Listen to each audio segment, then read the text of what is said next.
2024년 장로 안수집사 권사 임직 예식이 12월 15일 오후 3시 30분 부평성전 대예배실에서 드려집니다. 이날 8명의 장로, 17명의 안수집사, 99명의 권사가 새롭게 임직됩니다. 새롭게 임직받은 직분자들과 예식에 참여한 모든 성도들이 하나님을 더욱 기쁘시게 하는 사명자들이 되도록 함께 기도해 주시기 바랍니다. 당일 저녁 블레싱 예배는 임직 예식으로 대신합니다.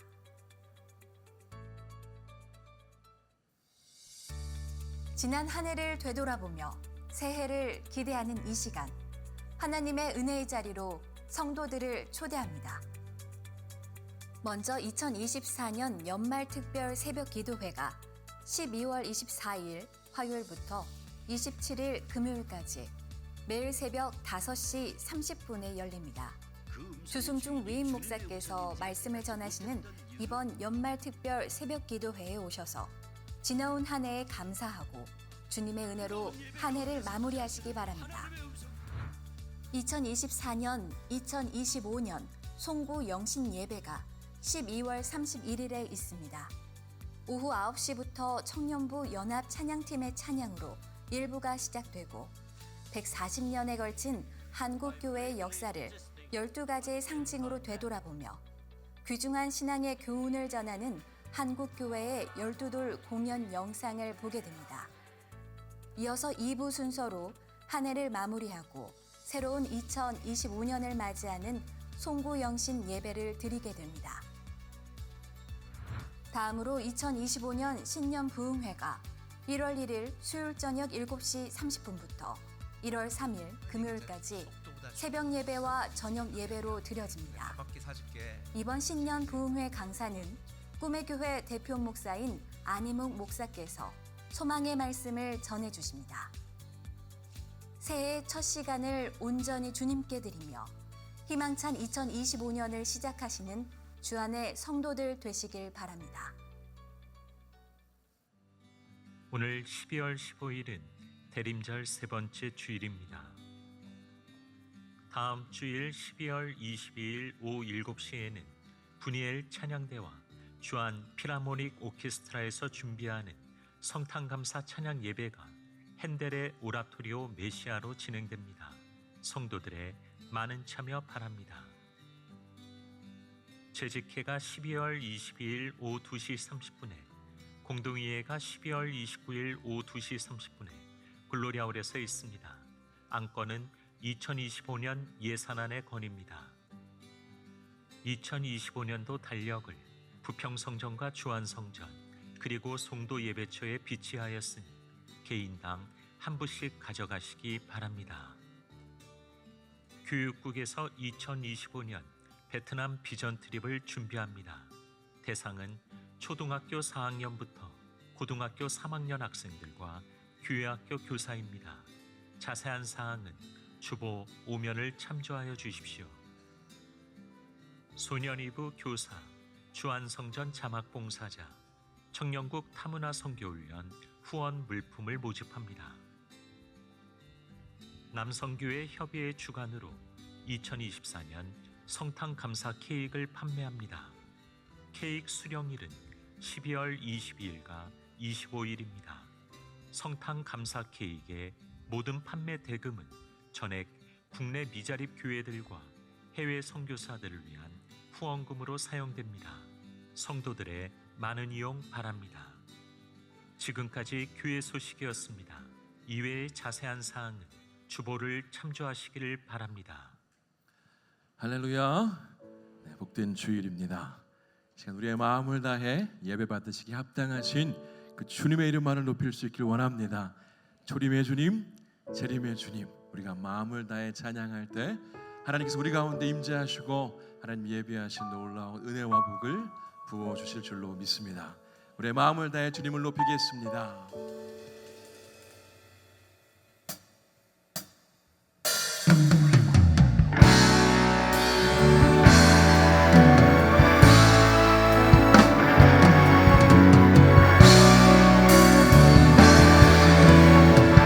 예수 우리 왕이여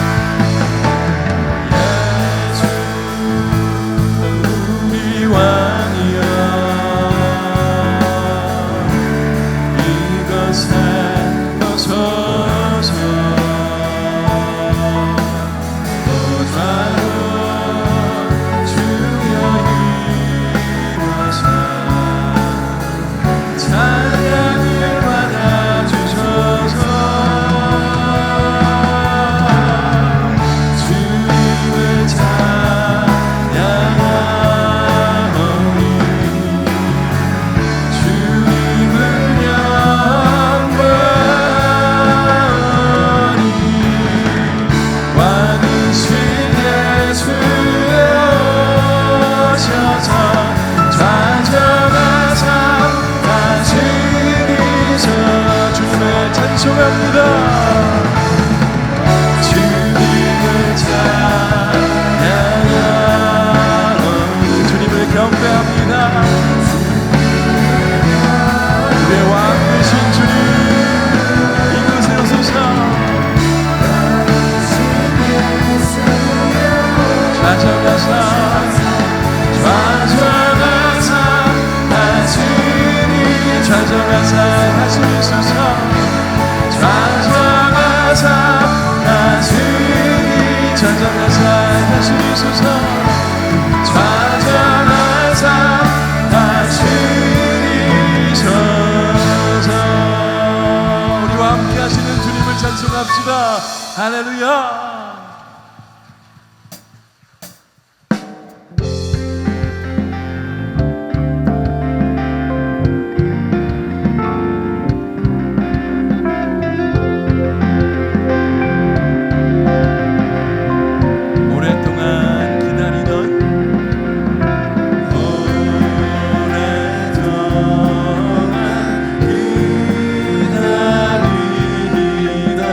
주님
놀라운 복음, 그 놀라운 복 주신 주님을 찬송합니다.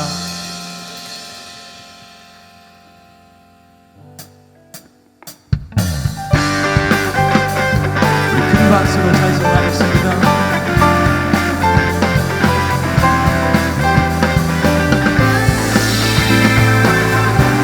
우리 목소리 높여서 참 반가운 성도여, 참 반가운 성도여, 하늘이 와서 베들레헴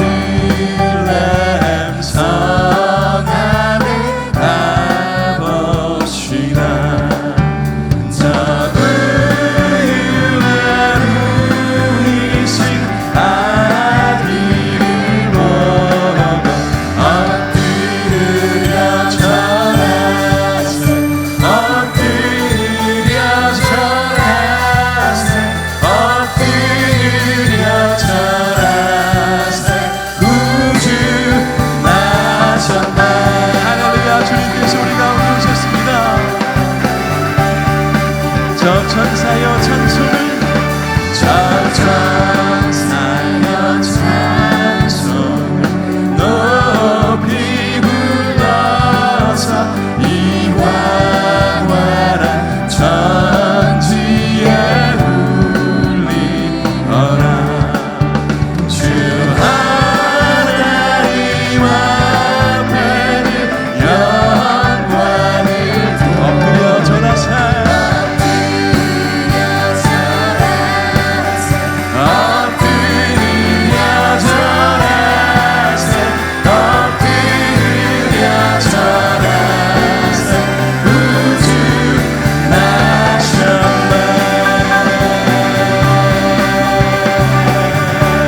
이 세상에 주께서, 이 세상에 주께서 탄생할 때 참 신과 참 사람이 되시려고 저 던전 영혼에서 나시었으니 엎드려 절하세, 엎드려 절하세, 엎드려 절하세. 구주 여호와의 말씀이, 여호와의 말씀이 육신이라 날 구원한 구주. 그 감사한 찬송을, 늘 감사한 찬송을 주 앞에 엎드려 절하세, 엎드려 절하세, 엎드려. 우리 주님 앞에 겸손히 엎드려 절합시다. 엎드려 절하세, 엎드려 절하세, 엎드려 절하세, 엎드려 절하세. 구주 나셨네. 우리 가운데 오신 주님을 마음 다해 찬송합시다. 할렐루야.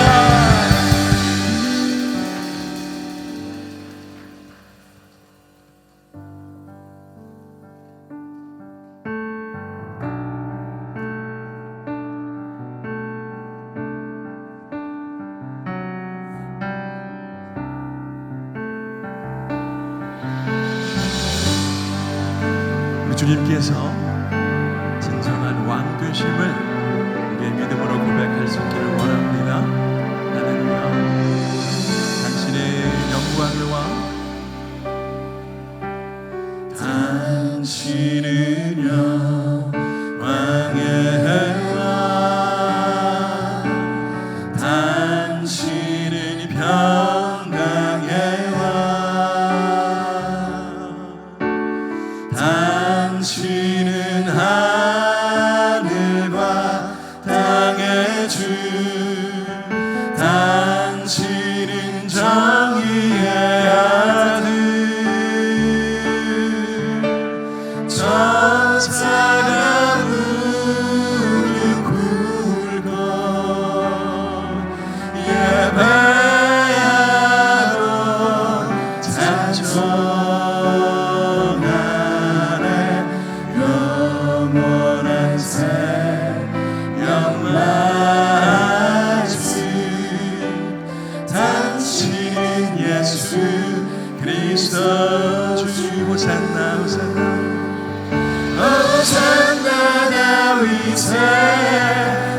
자손께 호산나 불러와 주의 왕 높은 하늘에 영광을 예수 주 메시아라.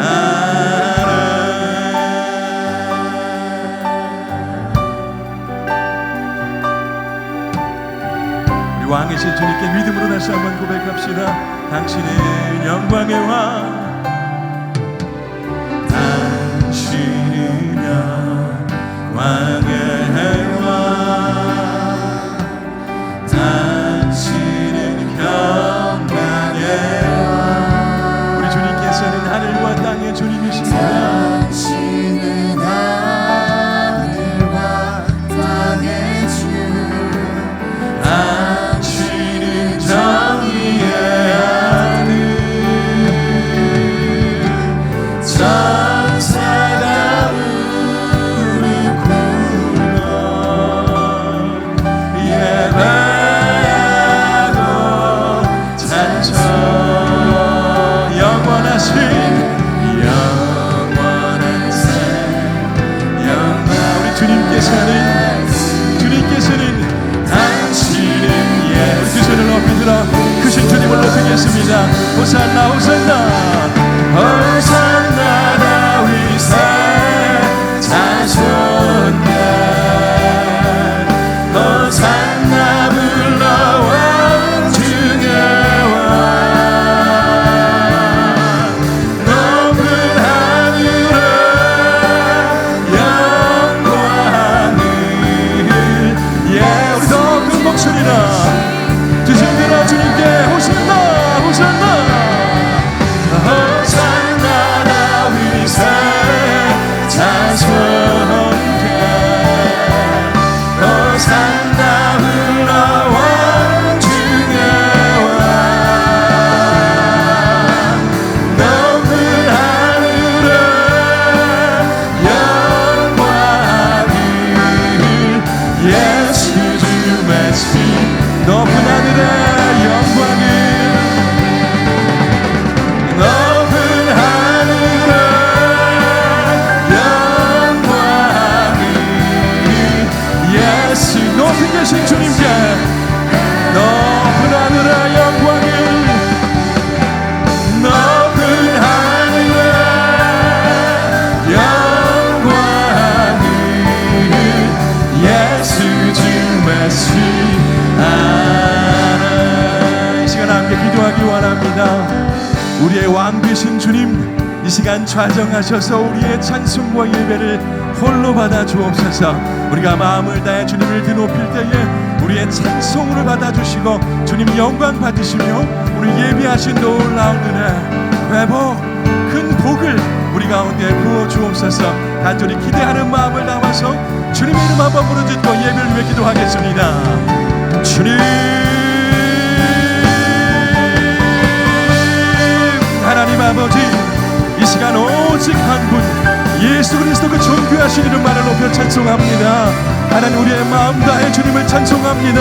우리가 교만한 마음이 아니요 겸손한 마음으로 주님 앞에 무릎으로 엎드려 절하며 기도하고 예배합니다. 하나님 이 시간 가운데 좌정하셔서 우리의 예배를 홀로 받아 주옵소서. 우리의 예배를 통해 주님 영광 받으시길 원합니다. 주님 아버지 더 나아가 주님의 은혜를 간절히 구하오니 아버지 예배 가운데 아버지 사모하는 심령마다 주님 한 사람 한 사람 만나 주옵소서. 아버지 상처받고 아버지 심락한 자들에게 찾아가셔서 회복을 허락하여 주옵소서. 자유함을 허락하여 주옵소서. 묶인 자들에게 자유를 허락하여 주옵소서. 모든 아픔의 근원 다 사라지게 하시고 예배를 통하여 놀라운 하나님의 사랑과 은혜를 경험케 하여 주시옵소서. 주님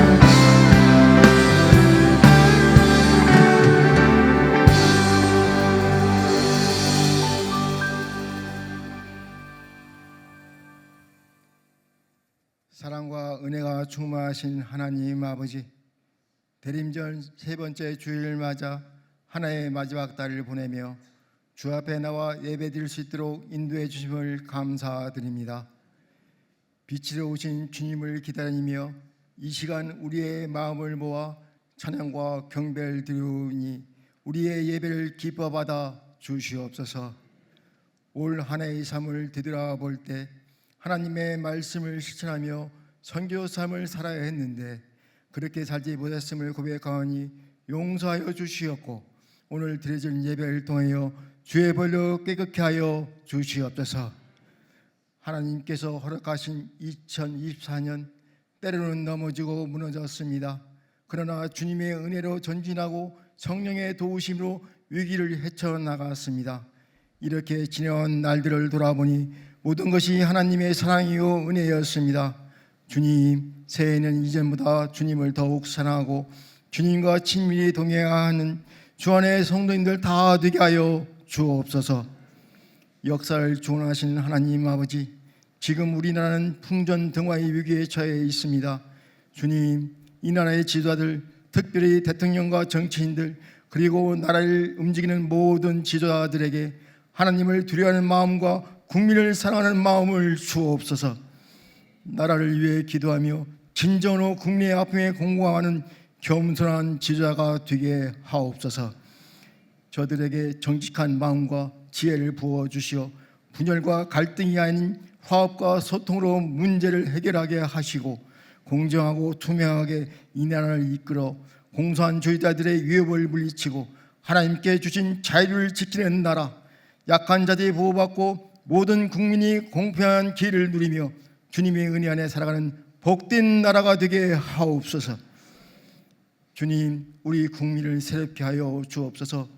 세대, 지역, 인연 간의 갈등을 조장하기보다는 서로의 다름을 인정하고 화합을 위해 노력하게 하시고 스스로를 성장시키게 노력하며 사회에 기여하는 삶을 살아가게 하옵소서. 주님, 새해에는 전쟁이 종식되고 평강의 복이 넘치게 하옵소서. 우리 교회를 사랑하시는 하나님 아버지, 새해에도 우리 교회 폐허가 선기적 삶으로 복음의 빛을 비치는 교회의 윤이 성도님들이 각자의 삶에 도전해서 선교적 삶을 실천하여 내년 한 해도 모든 성도님들이 축복을 누리고 나누고 흘러보내는 축복의 통로가 되게 하옵소서. 주님, 올 한 해 유임 목사님, 성도들과 교회를 위해 수고 많으셨습니다. 유임 목사님 위로하여 주시고 지혜와 명철 되시고 새 힘을 주셔서 새해에는 더욱더 하나님이 주신 사명 감당하게 하옵소서. 능력의 하나님 아버지, 말씀을 전하시는 기장님 목사님 신원을 강케 하시고 말씀에 함께 하시어 사방으로 두루 다니다가라는 제목으로 말씀이 선포될 때 절망 중에 빠진 성도들이 소망진 하나님을 바라보는 역사가 일어나게 하시고 치유와 회복의 역사가 일어나 성도의 삶이 변화되어 성교적 삶을 살아가게 하옵소서. 역할과 사명에 따라 세우신 각 기관 임원들, 2024년 어려움 속에서도 임원으로서 모범을 보이기 위해 먼저 기도하며 섬겨왔습니다. 주님, 이들의 수고를 기억하시고 복 내려 주옵소서. 새롭게 세워진 각 기관 임원들과 오늘 임직받는 모든 임직자들에게 주님의 마음을 흠모하게 하시고 맡은 자들에게 구할 것은 충성이라고 하였사오니 주신 사명 감당하는 충성스러운 주의 동들 다 되게 하옵소서. 주님, 새해에는 북한에 억누되어 있는 성도님들 속기 석방되게 하시고 복음 등일을 위해 준비하는 한국교회가 되게 하옵소서. 주님, 새해에는 다음 세대들이 여호와를 경외하는 것이 지혜의 근본이라는 말씀을 가슴에 새겨 하나님께 귀히 쓰임받는 자녀들 되게 하옵소서. 은혜로운 찬양으로 하나님께 영광을 돌리는 샬롬 찬양대와 모든 예배위원들에게 주님의 하나님 목과 은혜를 풍성히 내려주기를 원하옵고 감사드리며 이 모든 말씀 예수님 이름으로 기도드리옵나이다. 아멘.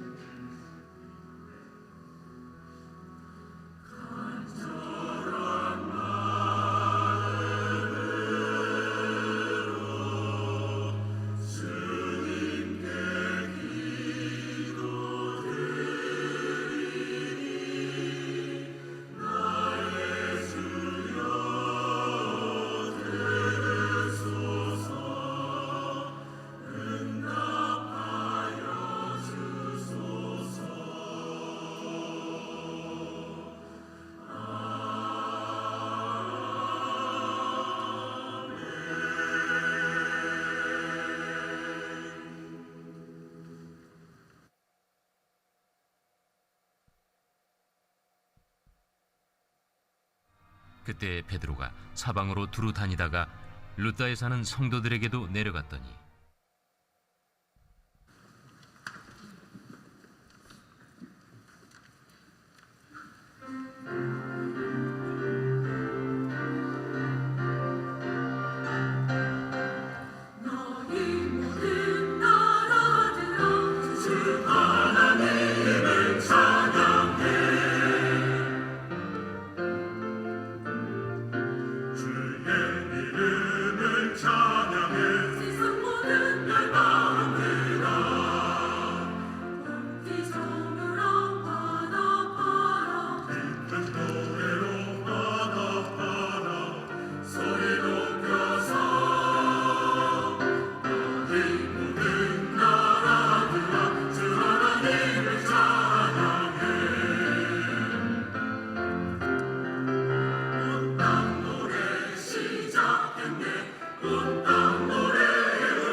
아멘. 하나님께 영광의 박수 올려드리겠습니다.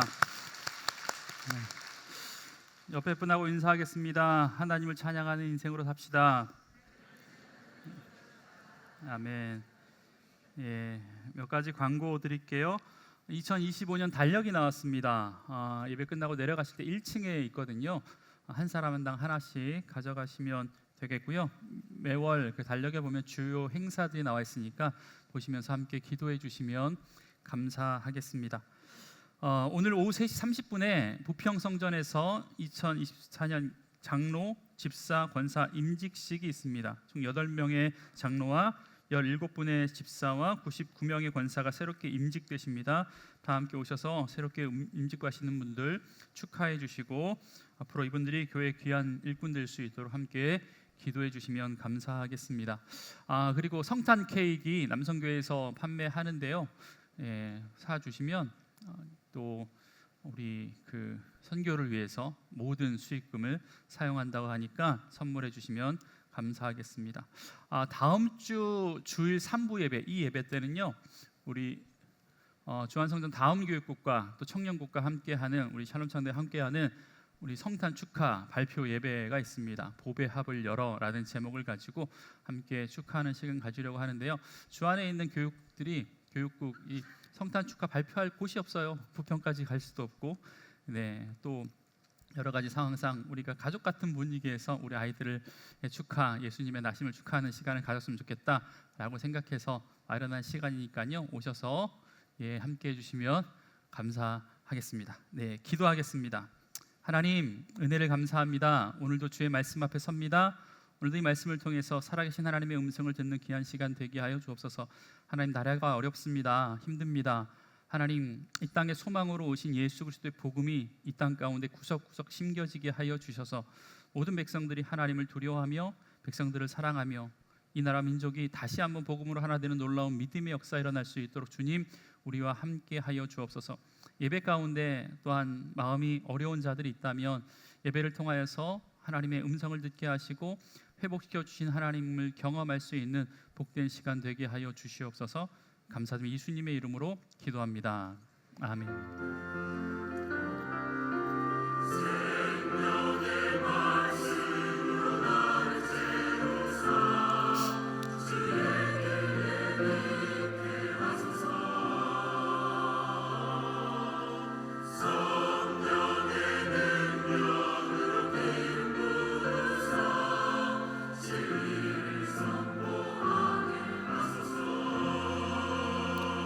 생명의 말씀으로 나를 채우사 주의 길 예비케 하소서. 성령의 능력으로 기름 부사 진리를 선포하게 하소서. 아멘. 사랑하는 주 안의 성도 여러분, 하나님과 늘 동행하십시오. 성령 충만하십시오. 은혜 충만하십시오. 믿음 충만하십시오. 우리 삶 가운데 하나님 부어주시는 은혜가 있길 주의 이름으로 간절히 축복합니다. 여러분, 사도행전은 우리가 계속해서 보고 있잖아요. 원래 올해 1년 동안 사도행전 28장까지 가는 게 목표였는데 9장까지 왔어요. 사도행전은 28장까지 되어 있는데 여러분, 이 안에 수없이 많은 인물들이 등장합니다. 가장 중요한 사람 2명을 꼽자면 다 중요하지만 첫 번째는 베드로일 거고 두 번째는 사도 바울일 거예요. 28장까지의 이 긴 장을 두 개의 부분으로 나눌 수 있는데 사도행전 1장부터 12장까지를 한 단락, 13장부터 마지막까지를 한 단락이라고 우리가 쉽게 나눕니다. 쉽게 나누는 기준이 되는 사람이거든. 12장까지의 핵심적인 인물이 베드로라고 이야기하고 13장부터 마지막까지 핵심적인 인물은 우리가 아는 것처럼 사도 바울이라고 이야기합니다. 우리가 지난 몇 주 동안 사도행전 9장을 이야기하면서 사울의 회심과 사울의 변화에 대해서 말씀을 들었기 때문에 마치 전반부도 사울이 중심 인물인 것처럼 보이지만 그건 아닙니다. 여러분, 9장에서 우리는 지난 몇 주 동안 사울에게 일어난 다양한 사건에 대해서 자세히 말씀을 묵상했어요. 결국 예수를 믿는 자를 핍박하던 그가 예수를 증거하는 사람으로 바뀌었습니다. 그런데 그렇게 갑작스러운 변화가 모두에게 당황스러웠던 거예요. 교회에서도 당황스러웠고 유대인들도 이 일로 인하여서 살해와 협박을 사도 바울에게 했다라는 겁니다. 그리고 그가 그렇게 살해와 위협을 받고 최종적으로 도망치듯 도망간 것이 어디였냐면 그의 고향이었던 다소였습니다. 30절, 형제들이 알고 가이사랴로 데리고 내려가서 다소로 보내니라. 여러분, 몇 번 말씀드렸지만 사울이 자신의 고향인 다소로 도망가서 칩거했던 시간이 신약자마다 좀 다르긴 하지만 최소한 7년, 길게는 13년으로 보고 있습니다. 그러니까 약 10년의 시간을 낙향해서 고향에서 보내게 된다라는 거예요. 여러분, 우리는 이쯤에서 이런 질문이 들어야 된다라는 거예요. 12장까지의 핵심의 인물이 베드로라면 과연 사울이 개종하고 변화되어서 그 뜨거운 마음 가지고 복음을 전하다가 죽을 고비를 몇 번 넘기는 그 상황에서 고향으로 낙향해서 그렇게 숨죽여 시간을 보내고 있었던 그 시간 동안 과연 베드로는 뭐하고 있었나? 라는 질문이 우리 가운데 들려야 된다라는 겁니다. 여러분, 이 이야기가 오늘 우리가 읽은 본문부터 12장 마지막까지 사울이 칩거하고 있었던 그 10년의 시간 동안 복음이 어떻게 확장되었는지, 베드로와 사도들을 통해서 복음이 어떻게 하나님의 역사를 만들어가고 있는지에 대한 기록이 우리가 읽었던 오늘의 본문부터 12장, 다시 한번 사울이 등장해서 1차 전도 여행을 시작하기 전까지의 내용이 담겨져 있습니다. 여러분, 우리가 지난주에 봤지만 사울에 대한 유대인들의 살해와 위협, 그리고 여전히 지속되는 교회의 박해 때문에 교회가 힘들었지만 그럼에도 불구하고 그리하여 온 유대와 사마리아와 갈릴리의 교회가 평안하여 든든히 서갔다라는 이야기를 들었습니다. 박해 때문에 교회가 어려워지는 게 많고 박해 때문에 교회가 힘들어져야 되는 게 맞는데 그리하여 교회가 든든히 서갔다라는 이 말씀을 통해서 우리가 알 수 있는 것은 교회의 부흥은 사람의 형편과 사람의 노력과 어떠한 분위기와 어떤 아무런 문제가 없는 그런 평온한 상태에서 오는 것이 아니라 오히려 교회를 핍박하고 어렵게 만드는 혼란과 박해 속에서도 하나님이 주도하시는 부흥이기에 교회가 든든히 서가고 평안할 수 있었다라고 이야기하죠. 그래서 우리가 기억하는 것은 뭐냐면 교회의 부흥은 사람의 노력이 아니라 사람의 역사가 아니라 성령 하나님의 역사인 줄 믿습니다. 그래서 사도행전의 또 다른 별명을 뭐라고 이야기하냐면 성령행전이라고 누누이 말씀드렸잖아요. 하나님께서 이끄시는, 성령 하나님께서 이끌어가는 부흥과 복음의 사역이 사도행전 전반에 걸쳐진 주제 가운데 하나라는 겁니다. 그리고 이어지는 오늘의 말씀은 이렇게 시작해요. 32절, 그때 베드로가 사방으로 두루 다니다가 룻다에 사는 성도들에게도 내려갔더라. 여러분, 오늘 본문은 딸랑 이거 한 절이에요. 이렇게 하니까 연말까지 해도 9장까지밖에 못하는 건데, 제가 유임 목사님에게 한 말씀 드렸습니다. 목사님 너무 힘듭니다.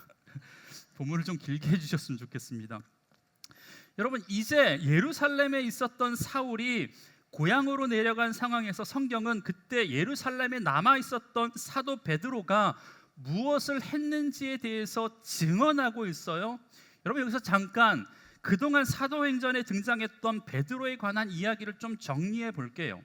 사도행전 2장에서 마가의 다락방에 성령이 임하자 성령 충만함을 받던 베드로가 소위 말하면 오순절 설교라고 하는 설교를 많은 사람들 앞에 하는데, 그 설교를 듣고 무려 3,000명이 되는 사람들이 세례를 받고 회개했다라고 기록하고 있어요. 여러분, 그것뿐입니까?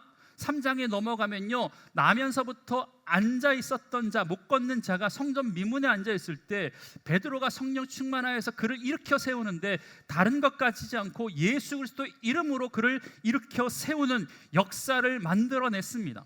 여러분, 그러한 일들이 일어나니까 베드로 주변에 사람들이 몰려들기 시작했어요. 예수를 증거하니까 예수를 믿는 사람들이 점점 많아졌습니다. 여러분, 그런데 이 일로 인하여서 예루살렘 공의회의 의원들에게 베드로가 낙인 찍힌 거죠.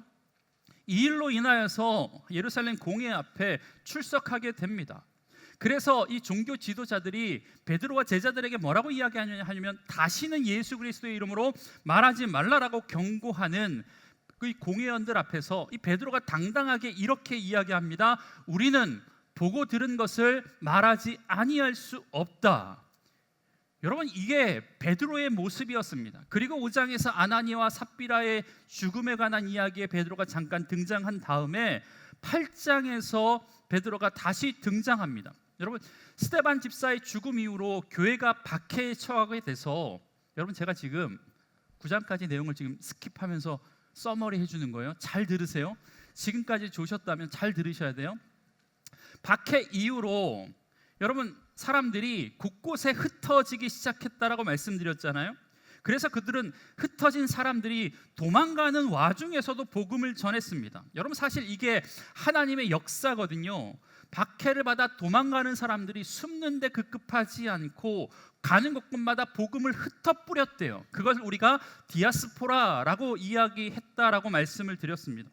여러분, 사실 이 박해가 사도행전 1장 8절에서 주님이 승천하시면서 하셨던 말씀, 예루살렘과 온 유대와 사마리아와 땅끝까지 이르러 내 증인이 되라고 하신 이 말씀의 시작되는 중요한 지점이 바로 이 박해 이후의 이 시점이라는 겁니다. 그래서 박해를 피해 도망가던 빌립이라고 하는 집사가 사마리아 땅에 들어가서 복음을 증거하는데, 사마리아 땅이요 뒤집어집니다. 많은 사람들이 예수를 믿고 거의 모든 남녀가 예수를 믿고 세례를 받았다라고 이야기하고, 우리가 아는 것처럼 마술사 시몬까지 성령을 돈 주고 사려고 하는 그런 일들이 일어나게 됩니다.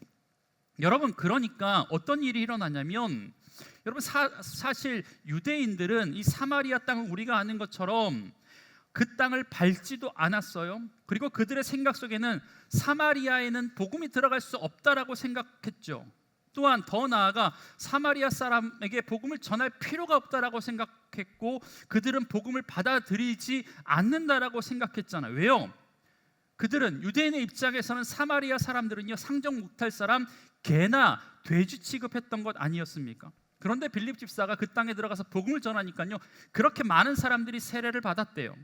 여러분, 그런데 그 빌립이 복음을 전하니까 그러한 역사가 일어났어요. 여러분, 그런데 이 소문이 어디까지 나냐면 예루살렘에 있었던 제자들에게까지 소문이 납니다. 여러분, 그래서 사마리아 사람도 예수를 믿고 세례를 받았다라는 소문을 듣고 이 소문이 진짜인지 아닌지 의심되는 거예요. 그래서 그 소문의 진상을 파악하려고 2명의 제자를 보냈는데, 그게 베드로와 요한이었습니다. 그리고 베드로와 요한이 그곳에 와서 기도해 주니까 그때 성령이 임했다라는 말씀, 여러분 기억나실 겁니다. 여러분, 그런데 그렇게 사마리아 땅이 복음으로 변화되는 놀라운 역사를 베드로와 요한이 보고서 그 다음에 취했던 행동이 뭐냐면 굉장히 아쉬운 장면이 나오는데, 성경은 그들이 사마리아 땅에 성령이 임했던 것을 보고 뭐라고 표현하고 있냐면 다시 예루살렘으로 돌아갔다라고 이야기하고 있습니다. 여러분, 사실 베드로도 그랬고 요한도 그랬지만 이것이 혈통이 유대인이었던 사도들의 한계입니다. 한계. 무슨 말이냐면 우리가 아는 것처럼 유대인의 사고 방식으로는요, 자신의 민족, 선택받은 하나님의 백성인 자신의 민족을 제외하고는 모든 이방인들은 구원의 대상이 아니었습니다. 베드로가 예수의 제자였지만 그의 생각에는요, 그가 복음을 전할 곳은 어디냐면 자신의 동조, 예수를 믿지 않는 자신의 동료였지, 괴 돼지 취급받았던 이방인들이 복음을 받아들일 생각도 못했고 복음을 그들에게 전할 필요조차 못 느꼈던 상황이었다라는 겁니다. 사마리아 사람도 마찬가지였죠. 여러분, 그들은 복음이 필요하지도 않을 뿐더러 그들에게 성령이 임하지도 않았을 것이라고 생각했는데, 그래서 사마리아 사람들이 세례를 받고 예수를 믿었다라는 소식을 듣고 의심해서 그 진위를 확인하기 위해서 가기 싫은 땅, 밟기 싫은 땅, 그 사마리아로 억지로 간 거라는 거예요. 그런데 그들에게 성령이 임한 것을 봤잖아요. 여러분, 베드로와 요한에게는 그 장면이 아마 충격적이었을 것입니다. 개돼지 취급했던 이 사마리아 사람이 세례를 받고 예수의 제자가 된 것을 보면서 아마 충격을 받았을 거예요. 여러분, 우리는 이러한 유대인의 선민 사상을 구약 선지자 요나에게서도 발견을 하지 않습니까? 여러분, 그런데 그렇다면 베드로가 그 광경을 목격하고 다시 예루살렘으로 돌아오면서 어떤 생각이 들었을까? 사마리아 사람도 은혜를 받구나, 사마리아 사람도 성령을 받구나, 이걸 직접 눈으로 확인했던 그가 다시 예루살렘으로 돌아오면서 어떤 생각을 했을까? 여러분, 많은 생각이 들지 않았을까요? 자신들은 선민으로 하나님의 선택받은 자들이었기 때문에 선택받은 자신의 민족에게 복음을 전하는 것이 마땅하다라고 생각해서 그 환난 가운데 다 흩어져서 도망갈 때 신앙 없는 사람이라고, 믿음을 지키지 않고 도망간다고 비아냥거렸는데, 여러분, 그 사람들이 가는 곳곳에서 복음을 증거하는 것을 그의 눈으로 확인하고 지금 돌아오는 것입니다. 성령님이 그들에게도 임한 것을 확인하고 돌아오는 것입니다. 여러분, 그러니까 베드로는요, 예루살렘에 머물면서 이곳을 지키는 것이 마땅히 내가 해야 할 일, 당연한 일이라고 생각했는데, 어쩌면 이게 다가 아닐 수 있겠구나라는 생각으로 변화된 시점이 사마리아를 갔다 온 그 시점부터였을 것이라고 생각이 듭니다. 여러분, 그러면서 생각났던 말씀이 뭐였을까요? 사도행전 1장 8절에 예수님의 마지막 명령 아니었을까요? 우리 다시 한번 다 같이 이 본문을 함께 합독해 보겠습니다. 시작. 너희에게 임하시면 너희가 권능을 받고 예루살렘과 온 유대와 사마리아와 땅끝까지 이르러 내 증인이 되리라. 아멘. 여러분, 사실 이 말씀은 예수님의 말씀이었지만 제자들의 생각에는 이 복음의 확장에 대한 개념이 아예 없었습니다. 아예 없었습니다. 여러분, 그런데 눈으로 직접 확인한 거잖아요. 그러니까 고민됐겠죠. 어떤 고민이요? 내가 지금까지 생각했던 것, 내가 지금까지 가지고 있고 지키고 있었던 전통과 신앙을 그냥 그대로 유지할 것인가? 아니면 내가 머물고 싶었던 곳 이 예루살렘을 떠나서 한 발짝 더 내딛어서 예수님의 마지막 지상 명령을 이루는 삶을 살 것인가? 여러분, 고민되지 않았겠습니까? 여러분, 그런데 베드로가 그런 상황 가운데 어떤 선택을 하는 거예요? 예루살렘에 머물기를 내려놓고 떠나기로 작정하죠. 여러분, 참다운 복음의 일꾼, 여러분, 이 복음의 일꾼의 시작은요, 익숙하고 머물고 싶은 자리를 떠나는 데서부터 시작됩니다. 안락한 곳, 익숙한 곳에 머무는 것이 더 편했을 텐데 그건 내려놓고 떠나는 것이 복음의 일꾼의 시작인 줄 믿습니다.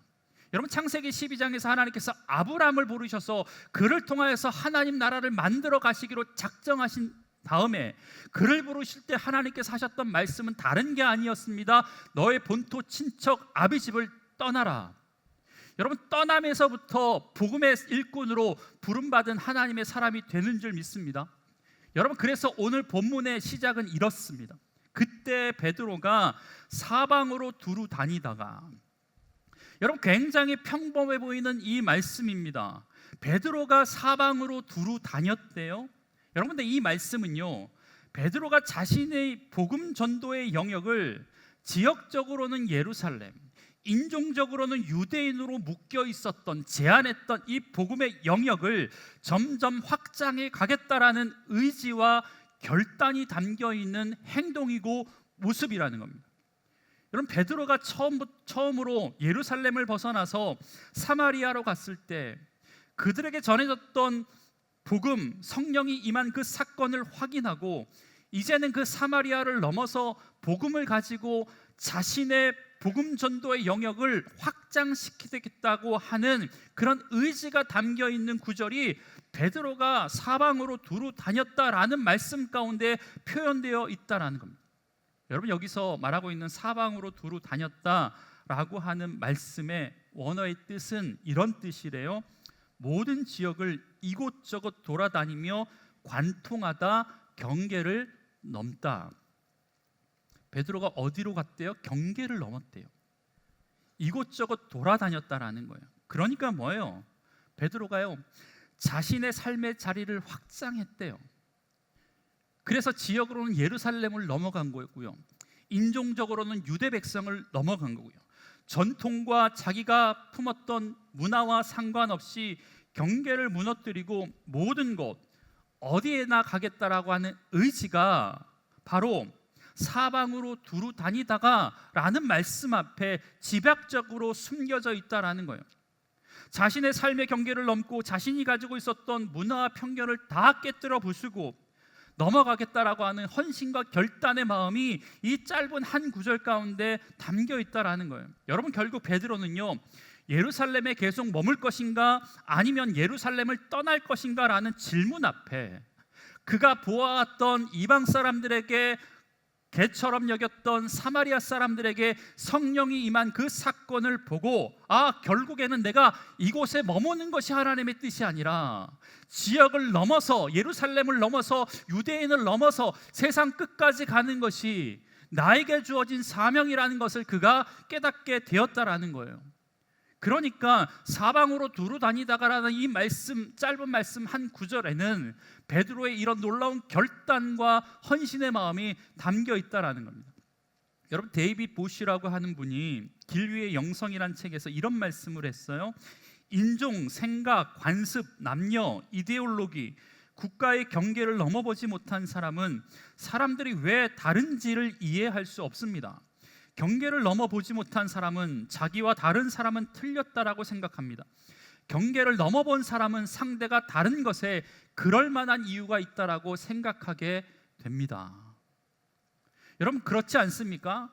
경계를 넘어봐야지, 사방으로 두루 다녀봐야지 왜 그들에게도 복음이 필요한지, 하나님이 그들을 얼마나 사랑하시는지 우리가 확인할 수 있는 것 아니겠습니까? 저들은 안 돼, 저들은 필요 없어, 저들은 개 돼지야 라고 치부했던 그들에게 성령이 임하시고 하나님이 그들을 품어주시려고 하는 하나님의 마음을 베드로가 보지 못했다면, 그 경계를 넘어서지 못했다면 아마 베드로는 죽는 그날까지 예루살렘을 떠나지 않고 그 자리를 지켰을 거예요.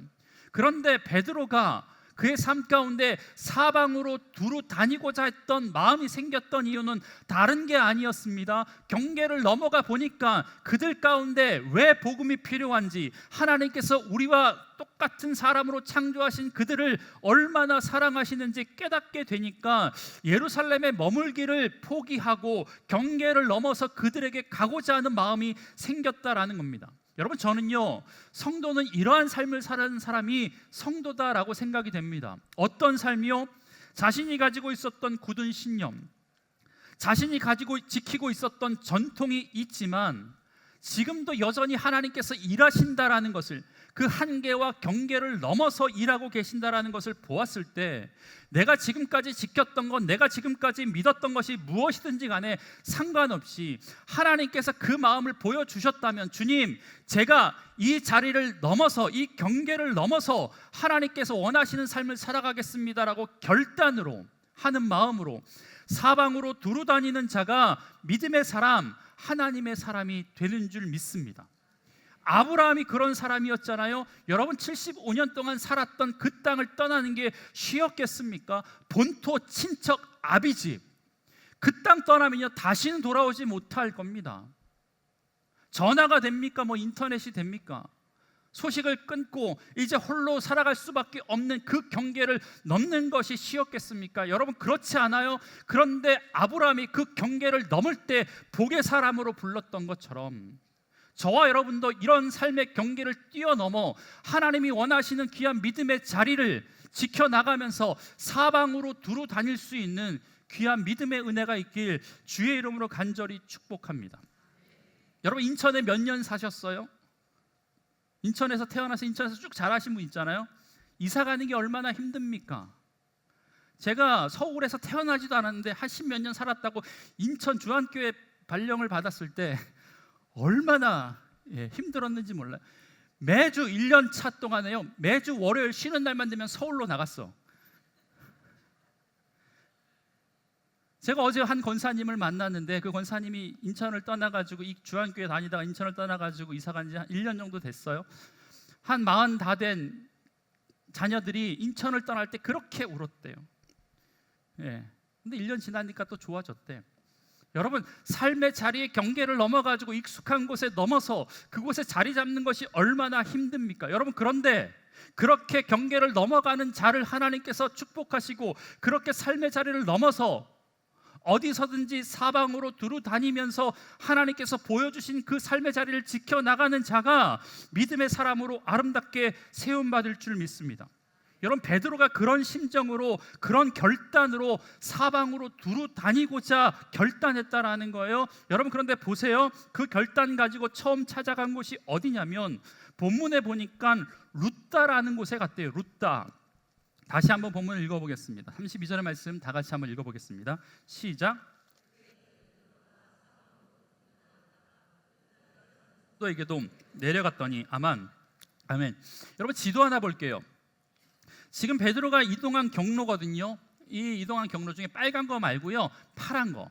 밑에 예루살렘에서 그가 어디로 가냐면 룻다를 거쳐서 욥바를 거쳐서 위에 가이사라까지 올라가는 게 9장 후반절에 앞으로 우리가 읽을 본문에 나온 내용입니다. 여러분, 이 지역을 보면 이스라엘의 서부 지역이에요. 여러분, 그런데 이상한 것은 룻다에 이미 성도가 있었대요. 성도들에게 내려갔다라고 이야기하고 있습니다. 베드로가 가서 복음을 전해서 만든 성도가 아니라는 이야기 아닙니까? 이미 성도가 그곳 가운데 있었다라는 것을 이야기하죠. 사실 정황상, 시기상으로 그곳에 성도가 있을 지역이 아니고 성도가 있으면 안 되는 지역인데, 이상하게 그곳에 성도가 있었다라는 겁니다. 그러면 우리가 이런 생각을 하게 돼요. 어떻게 이 지역에 이미 성도들이 있었을까? 물론 예측할 수 있는 한 가지 예측이 있는데, 그게 뭐냐면 스데반 집사님의 순교 이후로 다 흩어졌던 믿음의 사람들이 그곳에 정착했을 가능성도 우리가 열어놓을 수 있지만, 그것보다 더 중요하게 생각하는 것은 뭐냐면 많은 학자들이 그곳에 성도가 있었던 이유를 빌립 집사 때문이라고 생각합니다. 여러분, 사도행전 8장에서 우리가 이미 빌립 집사님에 대해서 이야기했지만, 사마리아에서 복음을 증거하고 그 교회가 이제 자리 잡아서 갈만한데 성령님께서 빌립 집사에게 광야로 가시라고 명령하시잖아요. 그 명령에 순종해서 광야에 갔을 때 그곳에서 만난 사람이 에디오피아 간다게의 네시, 국고를 맡았던 네시 아니었습니까? 기억나시죠? 여러분, 그 만났던 장소가 지중해 근처 가사 지역의 광야였습니다.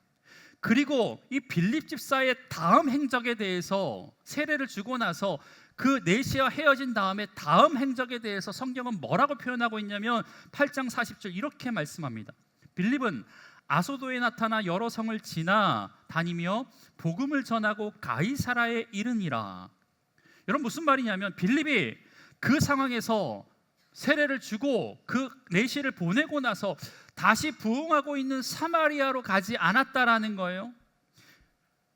성도들이 기다리고 있을 텐데 막 부흥하는 교회, 자리를 잘 잡아놓았던 그 상황 가운데 사마리아로 돌아가면 앞길이 열리는 일들이 남아있을 텐데 이 빌립은요 거기로 가지 않고 지중해 연안을 따라서 위로 올라갑니다. 지도 하나 다시 볼게요. 여러분 이 지중해 옆에 있는 빨간 이 화살표가 당시에 빌립이 갔던 행로를 적어놨습니다. 표시해놨습니다. 자신을 기다리고 있는 사마리아 교인들에게도 가지 않고 전혀 가보지도 않았던 다른 지역으로 가면서 복음을 전했다라는 거예요. 여러분 이 부분이 굉장히 중요한데 오늘 본문에 등장하는 룻다 그리고 다다음 주에 등장할 욥바 여러분 그리고 이 모든 것이 빌립이 그 당시에 거슬러 올라가서 가이사라까지 올라가는 길목에 있었던 지역이라는 거예요. 지도 내려주세요. 그러니까 우리가 이 말씀을 통해서 알 수 있는 것은요 베드로가 사방으로 두루 다니며 복음을 전해야겠다라고 마음먹고 예루살렘을 떠나서 그 지역에 갔을 때 이미 룻다에도 성도가 있었고 이미 욥바에도 믿음의 사람들이 있었다라는 것의 의미는 베드로보다 앞서 이미 그 전에 사방으로 두루 다니면서 자신의 삶의 경계를 넘어서 복음을 전하는 자가 있었다라는 것을 의미하고 그리고 그 사람이 빌립이었다라는 것을 우리는 어렵지 않게 추측할 수 있다라는 것입니다. 여러분 베드로가 생각하지도 못한 곳에서 믿음의 사람을 봤을 때 어떤 생각이 들었을까요? 어떤 생각이 어떤 감정이 들었을까? 아마 두 가지 정도의 감정이 들었을 거라고 생각해요. 첫 번째는요 감격했을 겁니다. 감격. 야 벌써 이곳까지 복음이 확장되었구나, 벌써 이곳까지 복음이 증거되었구나라는 생각 때문에 감격스럽지 않겠습니까? 생각지도 않은 곳에서 복음의 이야기를 듣고 생각지도 않은 곳에서 예수의 이야기가 흘러나왔고 생각지도 않은 곳에서 믿음의 사람들을 봤을 때 얼마나 반가웠고 얼마나 감격스러웠을까? 얼마 전에 들었던 이야기인데 동남아에 있는 오지로 선교팀을 이끌고 선교사님이 갔어요. 그래서 한국 청년들을 데리고 오지로 들어갔는데 들어가니까 한국에서 청년들 왔다고 그 부족 원주민 청년들이 한국의 K-팝 음악을 틀고 거기서 K-팝 음악에 맞춰서 춤을 추면서 환영해 줬대요. 여러분 얼마나 감격스러웠겠습니까? 아, 한국의 K-팝이 여기까지 들어왔구나 라는 생각에 얼마나 감격스러웠겠냐라는 거예요. 베드로의 심정이 그게 아니었겠습니까? 아, 여기까지 복음이 들어왔다고? 여기까지 믿음의 성도가 있고 여기서 내가 예수의 이름을 들을 수 있다라고 생각했을 때 얼마나 감격스러웠을까? 여러분 그런데 감격스러운 마음만 있었겠습니까? 아니요. 그와 더불어 동일하게 겹쳐지는 더 중요한 감정 하나가 저는 부끄러움이었을 거라고 생각이 듭니다. 왜요? 여러분 수제자라고 자랑만 했지 예수님의 마지막 지상명령에 대한 의미도 모른 채 한동안 예루살렘에만 머물러 있었잖아요. 그래서 예수님의 말씀의 의미를 깨닫고 한 발 늦게 사마리아 땅끝까지 이르러 내 증인이 되라는 말씀에 순종하려고 사방으로 두루 다녀 보니까 자기보다 앞서 이미 복음의 일꾼 되어서 하나님의 말씀을 증거했던 복음의 흔적들이 곳곳에서 발견된 거잖아요. 여러분 그러니까 수제자였던 베드로의 입장에서는 감격과 동시에 얼마나 부끄러웠을까라는 생각이 듭니다.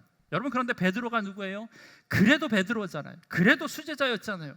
비록 예루살렘을 넘어 복음을 전하는 개척자가 되지는 못했지만 빌립보다 한 걸음 늦게 선교의 사역은 시작했지만 이제부터라도 누군가가 닦아놓은 그 복음의 길을 따라가면서 삶의 경계를 넘어 어디서든지 세워주신 그곳에서 본인에게 주신 그 사명을 누구보다 열심히 최선을 다해서 감당했던 것 같아요. 어떻게 할 수 있냐고요? 오늘 본문 하반절에 보니까 이렇게 이야기합니다. 베드로가 그 룻다에 사는 성도들에게도 내려갔다라고 이야기합니다. 여러분, 여기서 말하는 내려갔다라는 표현은요, 단순히 지리적으로 위에서 아래로 갔다라는 의미를 넘어서 더 큰 의미가 있는데, 이 말씀의 뜻은요, 배를 대다, 배를 정박하다라는 의미가 있다라는 거예요. 여러분, 배를 정박시킨다라는 것은 일정 기간 동안 그곳에 머문다라는 의미 아니겠습니까? 여러분, 성도가 있는 곳에 머문다라는 것, 이 말씀은요, 쉽게 말하면 신방 같구나 라는 생각으로 받아들이면 괜찮을 것 같다라는 생각이 들었어요. 여러분, 신방이 뭐예요? 신방은 성도들의 삶을 되돌아보고 돌보고 그들의 삶을 위로하고 힘주면서 하나님께서 주셨던 마음을 그 성도들에게 전달하는 게 신방 아니겠습니까? 여러분, 신방 잘 받으시길 바랍니다. 네, 신방 잘 받으시길 바랍니다.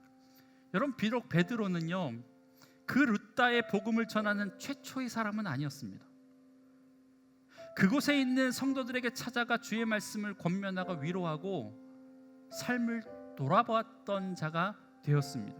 여러분, 그러면서 그곳에서 신방했던 사람 가운데 만났던 사람이 누구였냐면 룻다라는 사람인데요, 그 사람이 8년 동안 중풍병에 걸려서 누워 있었던 사람인데, 이 애니아라고 하는 사람이 있었는데 베드로가 그에게 찾아가 다른 말 하지 않고 예수의 이름으로 고쳐줍니다. 여러분, 그런데 이 룻다에서 성도를 돌아보았던 이 베드로의 사역을 통해서 그 마을에 어떤 현상이 일어난지 아십니까? 35절의 말씀, 룻다와 사론에 사는 사람들이 다 그를 보고 죽게 돌아오니라. 여러분, 그러니까 베드로는 빌립에 비해서 다른 사람들에 의해서 좀 늦은 감은 있었지만 예루살렘을 넘어서 복음을 전하고 성도를 섬겼던 이 사역을 통해서 룻다는 물론이요, 사론에 사는 사람들까지 죽게 돌아오게 만드는 역사를 만들어갔다라는 겁니다. 그런데 앞으로 더 볼 것은 뭐냐면 요빠에서도 베드로의 사역을 통해서 많은 사람이 주를 믿게 되었다라는 역사를 그가 만들어낸다라는 거예요. 여러분, 그렇다면 사실 그다지 중요하지 않은 것처럼 보이는 오늘의 본문의 말씀, 베드로가 사방으로 두루 다녔고 룻다로 내려가서 성도를 만났다라는 이 말씀이 왜 사울의 이야기가 한참 진행되던 중 뜬금없이 이곳에 삽입된 것처럼 기록되어 있을까? 여러분, 그 의미를 혹시 아시겠습니까? 다른 게 아닙니다. 이제 사도 바울에게 이방인의 선교에 대한 바통을 넘겨주기 전에 예루살렘에만 머물렀던 복음이 사도 바울을 통해서 또한 사방으로 두루 다니고자 했던 빌립과 믿음의 사람들을 통해서 사마리아와 유대와 갈릴리를 넘어서 이방인에까지 복음을 증거하는 중간의 단계로 그 자신의 경계를 넘어선 자들이 어떻게 복음을 증거했는지, 그러한 마음을 가지고 사방으로 두루 다녔던 사람들을 통해서 어떻게 복음이 앞으로 확장될 것인지에 대한 그림자처럼 보여주신 게, 중간의 역할을 하게 해주신 게 이 본문이었다라는 겁니다. 여러분, 그때까지 베드로뿐만 아니라 유대인들이 이방인에게 가지고 있었던 구원에 대한 생각과 구원에 대한 틀을 완전히 깨뜨리시려고, 너희들에게만 구원 임하는 거 아니야, 말씀이 전해지려면 예루살렘을 넘어서야 돼, 갈릴리를 넘어서야 돼, 사마리아를 넘어서야 돼, 배를 타고 다른 나라로 가야 돼, 그래야 복음이 증거될 수 있어. 너가 가지고 있었던 삶의 한계와 문화의 경계를 넘어가야 돼, 두루 다니면서 사방으로 다녀야 돼 라고 하시는 말씀, 그 말씀을 베드로에게 해 주시고자 하는 마음으로 성경은 베드로와 사도 바울 사이에 이 중요하게 생각되어지는, 아니 중요한 것처럼 보이지 않는 이 본문을 끼워 넣었다라는 겁니다. 여러분, 그래서 실제로 이 사건이 지나고 한 장만 넘어가면요, 그렇게 빌립처럼 사방으로 두루 다녔던 베드로를 통해서 이방인과 그의 가족 모두가 집단으로 구원받는 역사가 일어나요. 우리가 아는 고넬료 이야기요. 고넬료뿐만 아니라 그의 가족이 전체가 구원받는 역사를 베드로를 통해서 하셨다라는 거예요. 앞서 이야기했지만 여러분, 이방인의 선교사로 하나님께서 사울을 택하셨지만 가장 먼저 이방인을 개종시킨 사람은요 빌립이었고, 이방인 한 사람뿐만 아니라 그 가족을 집단적으로 구원시킨 사람은 베드로였다라는, 베드로. 이 고넬료의 구원 사건이 나중에 선교 역사 가운데, 바울의 사역 가운데 얼마나 중요하게 자리 잡고 있는지는 제가 다음에 좀 이야기하겠습니다. 여러분, 우리가 아는 것처럼 복음이라는 것이 원래 이렇게 자신의 삶의 영역의 경계를 넘는 헌신과 결단을 통해서 확장되어 온 것 아닙니까? 빌립을 통해서, 사방으로 두루 다니는 빌립을 통해서 사마리아로 복음이 증거됐고, 사방으로 두루 다니는 빌립을 통해서 에디오피아에 복음을 증거됐고, 사방으로 두루 다니기를 결단함을 통해서 베드로를 통해서 이탈리아 백부장에게 복음이 증거되어졌고, 사방으로 두루 다니기를 주저하지 않았던 사도 바울을 통해서 유럽의 복음이 증거되었고, 여러분, 그리고 자신의 경계를 넘어 사방으로 두루 다니기를 소원했던 수없이 많은 익명의 그리스도인, 익명의 선교사님을 통해서 복음이 지금까지 확장된 것 아니겠습니까? 140년 전 미국에서, 유럽에서 작은 배 하나에 몸을 싣고 미지의 나라 조선에 복음을 전하겠다라는 신념 하나로 의사로서, 법률가로서, 학자로서 성공할 수 있는 모든 것 내려놓고 삶의 경계를 넘어서 이 땅에 들어오신 선교사님 때문에 이 나라가 복음의 나라로, 복음으로 세움받는 믿음의 민족으로 서게 된 것 아니겠습니까? 저와 여러분이 이곳에서 복음을 듣고 예배드릴 수 있는 이유가 자신의 삶의 경계를 넘어서 사방으로 다니며 두루 복음을 증거했던 그분들 때문에 우리가 이곳에 앉아 있는 것 아니겠습니까?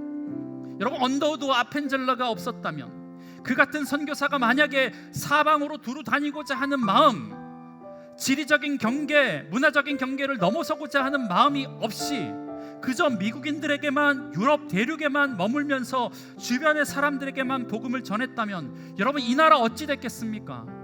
여러분의 심령은 어떻게 됐겠습니까? 우리가 복음을 듣고 성도가 된 것도 이렇게 사방으로 두루 다니기를 결단한 믿음의 사람 때문 아니겠습니까? 여러분, 그렇다면 이제 저와 여러분의 차례 아니겠습니까? 사도행전은요, 사도들의 행전이기도 하지만 사도행전 28장에 마치 모든 복음의 끝이 완성되지 않은 미완성으로 끝낸 이유는, 사도행전 29장은 이제 사방으로 두루 다닐 사람은 사도 바울이 아니라, 베드로가 아니라 너희들이다 라고 지금 말씀해 주는 겁니다. 그러니까 저와 여러분이 이제 사방으로 두루 다녀야 돼요. 빨빨거리고 돌아다닙시다. 아멘. 위 목사님 설교를 꼭 들으세요. 사방으로 돌아다녀도 쓸데없이 돌아다닌 사람들의 예를 이야기하고 계시더라고요. 다른 발걸음 말고 여러분의 발걸음이 복음을 따라서 사방으로 두루 다닐 때, 그렇게 내 친구, 내 가족, 내 사람들만 국한되었던 복음의 역사가 여러분들을 통하여서, 사방으로 두루 다니는 믿음의 사람들을 통하여서 이 나라 민족이 다시 한번 하나님의 나라, 하나님의 민족으로 새롭게 변화되는 은혜가 있게 될 줄 믿습니다. 그 놀라운 일들 가운데 저와 여러분이 아름답게 쓰임 받았으면 좋겠습니다. 주님이 분명 하나님의 일꾼을 찾으실 텐데, 또 다른 사울을 찾으실 텐데, 사도행전 29장을 써내려갈 하나님의 일꾼을 찾고 계실 텐데, 여러분 모두 다 이렇게 반응했으면 좋겠습니다. 주님, 제가 여기 있습니다. 내가 가겠습니다. 나를 써주십시오. 여러분, 필리핀 가라는 소리 아닙니다. 몽골 가라는 소리 아닙니다. 삶의 영역이 어딘지 간에 문화를 넘어, 내가 가지고 있는 모든 것 넘어, 경계를 넘어서 누구나에게 복음이 필요한 사람들을 찾아가 그리스도의 마음으로 섬기며 나아갈 때 하나님의 역사가 저와 여러분을 통해서 이 교회 가운데 나타나게 될 줄 믿습니다. 우리 결단하는 마음 가지고요, 우리 찬양하면서 주님의 자리로 나아가겠습니다. 주님, 내가 여기 있사오니, 주님, 내가 여기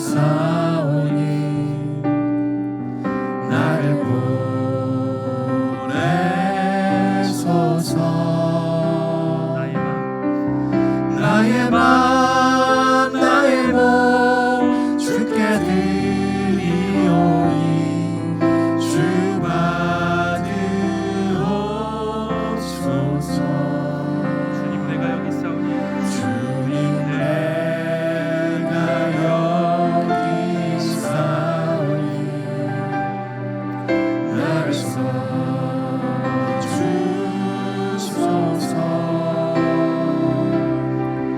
가진 것 모두 다 주께 드리오니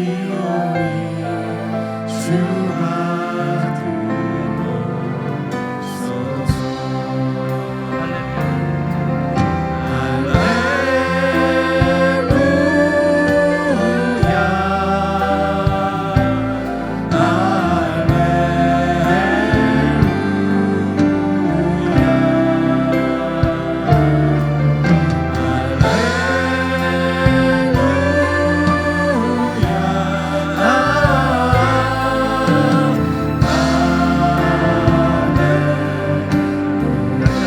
주님 내가 여기 있사오니 주님 내가 여기 있사오니 나를 써주소서. 써주소서. 나의 맘 나의 나의 맘 나의 몸 주께 드리오니 주 받으옵소서. 주님 내가 여기 있사오니 주님 내가 여기 있사오니 나를 써주소서.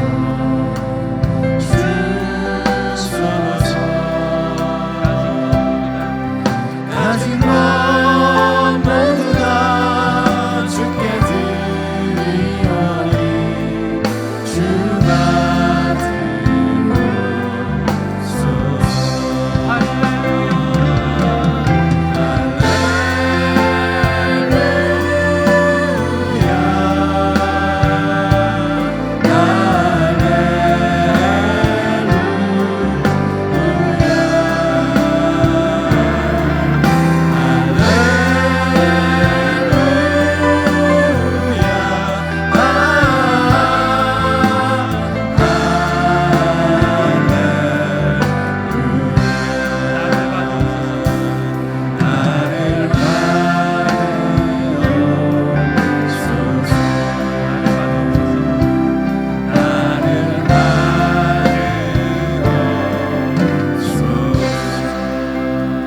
우리 이 시간 잠깐 좀 기도했으면 좋겠는데요. 우리 나라 민족을 위해서 좀 기도했으면 좋겠습니다. 나라가 참 어렵습니다. 참 힘듭니다. 그동안 쌓아왔던 모든 것들이 한순간에 무너지는 것 같은 어려운 순간에 처해 있습니다. 사무엘이 뭐라고 고백하고 있냐면 나라를 위해서 기도하지 않는 것은 죄다라고 이야기해요. 우리가 무엇을 할 수 있을까? 물론 추운 날씨에 국회 앞에 가서 혹은 여의도에 가서 자신의 정치의 모습들을 피력하고 으쌰으쌰하는 것도 중요한 것처럼 보이지만 믿는 사람들이 우리가 이 시간 가운데 나라와 민족을 위해서 해야 될 것이 저는 기도라고 생각이 됩니다. 우리 이 시간 하나님 좀 긍휼히 여겨달라고, 이 나라와 민족을 좀 살려달라고, 다시 한번 조국 대한민국을 통해서 이 나라 민족을 통하여서 마지막 시대 가운데 하나님 앞에 쓰임 받을 수 있는 귀한 나라로 하나님 회복시켜 주옵소서. 우리 나라와 민족을 위해서 주님의 이름 한번 부르시고 동성으로 기도하겠습니다. 주님, 하나님이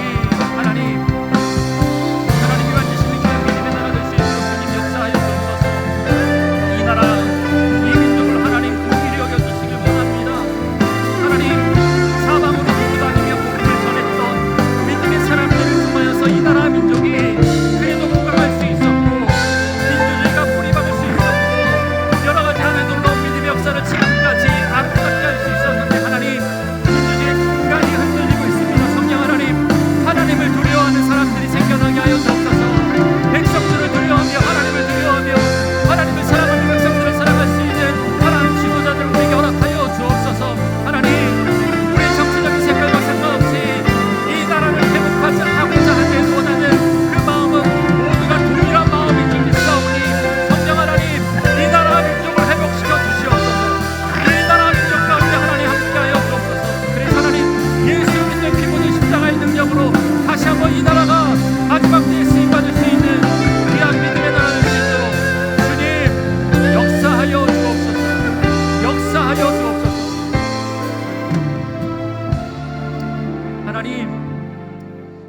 나라를 긍휼히 여겨 주옵소서. 이 나라를 불쌍히 여겨 주옵소서. 예수 그리스도의 은혜로 다시 한번 아름답게 세움받는 귀한 이 조국 대한민국 될 수 있도록 주님 우리와 함께하여 주옵소서. 위기 가운데 믿는 그리스도인들이 하나가 되게 하여 주시고 기도하기를 쉬는 죄를 범치 않게 아버지 인도하여 주시옵소서. 그래서 열방과 이 구국의 회복을 위하여서 하나님 날마다 기도하는 데 힘쓸 수 있는 우리 한국교회가 될 수 있도록 주님 역사하여 주옵소서. 특별히 하나님 이 조국 대한민국의 지도자들을 하나님께서 긍휼히 여겨 주옵소서. 하나님을 두려워할 수 있는 하나님의 사람들을 세워 주옵소서. 하나님을 사랑할 수 있는 하나님의 백성들을 곳곳에 세워지게 하여 주옵소서. 그래서 하나님 믿음의 사람들이 정치계로, 경제계로, 교육계로, 국방계로, 문화계로 들어가서 다니엘처럼 하나님의 마음에 합한 믿음의 종들이 이 나라 민족을 위해서 아름답게 쓰임받을 수 있도록 주님 은혜를 더하여 주옵소서. 다시 한번 그래서 하나님 이 나라 민족이 세계와 열방을 향하여서 복음을 들고 나아갈 수 있는 마지막 때의 제사장의 역할을 감당할 수 있는 믿음의 나라 될 수 있도록 주님 이 나라를 긍휼히 여겨 주옵소서. 축복하여 주시옵소서. 모든 말씀 예수님의 이름으로 기도합니다. 아멘. 같이 봉헌하시겠습니다.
다니기를 마다하지 않았던 믿음의 사람들을 통하여서 우리가 이 자리에 있을 수 있음을 다시 한번 고백합니다. 성령 하나님, 우리를 구원해 주신 그 은혜에 감격하는 마음 가지고 귀한 예물 하나님께 올려드립니다. 단순한 예물이 아니라 이 예물 가운데 성도들의 마음과 성도들의 땀과 눈물과 특별히 하나님을 사랑하는 마음 담아 드렸사오니 성령 하나님, 이 예물이 쓰여지는 곳곳마다 생명이 살아나는 역사가 있게 하여 주옵소서. 교회가 부흥하는 은혜가 있게 하여 주옵소서. 다시 한번 복음 앞에 잃어버린 자가 돌아오는 놀라운 믿음의 역사가 있을 수 있도록 주님 축복하여 주옵소서. 하나님, 경제가 어려운데 참 힘이 드는데 그럼에도 불구하고 작은 것 마땅히 떼어서 하나님께 올려드리오니 하나님, 이 예물 기뻐 받아주시고 드린 손길 부유할 수 있도록 축복하여 주옵소서. 어려움 당하지 않도록 하나님 환난에서부터 지켜주시옵소서. 그래서 하나님, 드리면서 얻는 기쁨과 하나님께서 부어주시는 은혜를 경험할 수 있는 믿음의 사람들 될 수 있도록 주님 은혜를 더하여 주옵소서. 주님, 지금도 여전히 침상에 누워 하나님의 만지심을 기다리는 하나님의 사람들이 있사오니 하나님 그들에게 찾아가 주시옵소서. 안동주 성도님 협착증과 심근경색으로 인하여서 쓰러져서 응급실에서 응급조치를 받았다고 합니다. 성령 하나님 치료하여 주옵소서. 조진섭 성도님 녹내장과 허리디스크와 신경통으로 인하여서 하나님 여러 가지 어려움 가운데 있사오니 주님 예수 그리스도의 능력으로 회복시켜 주시옵소서. 이소연 집사님 신장 판막 수술을 받은 후에 엄지부터 발가락 3개가 감각이 없고 움직이지 않는다고 합니다. 주님 보혈의 은혜로 하나님 덮어 주시옵소서. 하나님 걷고 뛰는 일상생활을 할 수 있도록 주님 역사하여 주옵소서. 변희연 집사님 편도암으로 인하여서 수술하셨습니다. 조직 검사를 기다리고 있는데 좋은 결과 나타날 수 있도록 주님 은혜를 더하여 주옵소서. 임연창 성도님 골절 위암 어깨 골절로 인하여서 힘든 상황 가운데 있습니다. 하나님 다른 부분에 전이 없이 깨끗하게 치유되어질 수 있도록 주님 역사하여 주옵소서. 최영일 예비신자이신데 폐출혈로 인하여서 하나님 병원 가운데 있다고 합니다. 하나님 그들의 육신의 질병도 회복시켜 주실 뿐만 아니라 하나님 영혼까지 주님 앞에 새롭게 되어지는 은혜 경험할 수 있도록 그와 동행하여 주시옵소서. 하나님 여기 서 있는 믿음의 성도들 가운데 연약한 부분이 있어 하나님 손을 얹고 기도하는 사람들이 있사오니 성령 하나님 그 얹은 손 우리 주님의 손 되게 하여 주옵소서. 따라 아들아 내가 너를 낳게 하노라 주님 말씀하여 주옵소서. 내 믿음이 너를 강건케 하노라 말씀하여 주옵소서. 그리하여서 하나님 이들의 삶이 고치시는 하나님 치유하시는 하나님으로 인하여서 그들의 입술 가운데 찬송과 감사가 끊어지지 않는 귀한 믿음의 일꾼 될 수 있도록 주님 은혜를 더하여 주옵소서. 이제 세상으로 나아갑니다. 하나님 삶의 경계를 넘어 내 삶에 안주하고자 하는 그 곳들을 넘어 사방으로 두루다니며 우리에게 주셨던 그 귀한 믿음의 사명을 능히 감당할 수 있는 주 안에 성도 될 수 있도록 은혜 베풀어 주옵소서. 그래서 하나님 다음 주에 이곳에 모일 때는 하나님께서 그동안 어떻게 내 삶 가운데 역사하셨는지 한 주간 만났던 주님의 이야기가 가득할 수 있는 복된 시간 되게 주님 역사하여 주시옵소서.